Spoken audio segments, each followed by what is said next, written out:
France Gall, ses fans se recueillent devant son cercueil. France Gall sera inhumé samedi 13 janvier 2018 au cimetière Montmartre. La veille, se tiendra une cérémonie civile dans la plus stricte intimité, mais jusqu'à jeudi 18h, France est pour la toute dernière fois à ses admirateurs.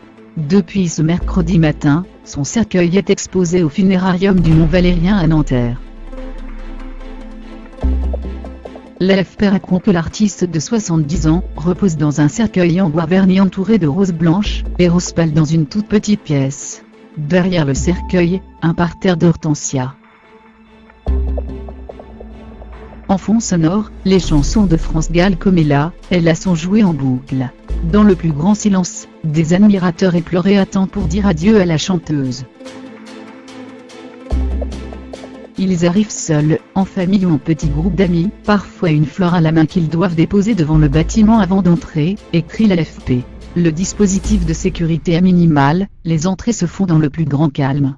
Après quelques secondes d'attente, les fans sont invités à se recueillir. Un registre de condoléances est à disposition du public.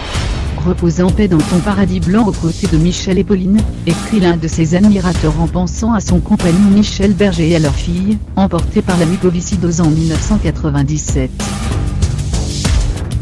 C'est d'ailleurs auprès d'eux, dans un caveau familial embelli par un mausolée de verre et un cerisier japonais suspendu, que France reposera pour l'éternité.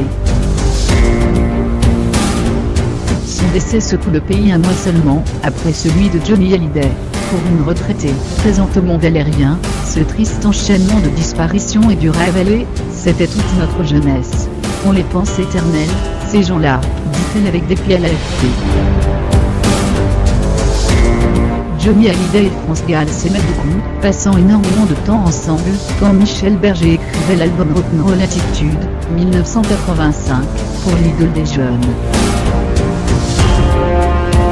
À l'époque, Johnny était encore avec Nathalie Baye et l'actrice s'est souvenue, en postant une photo de leur petite bande, de ces tendres années.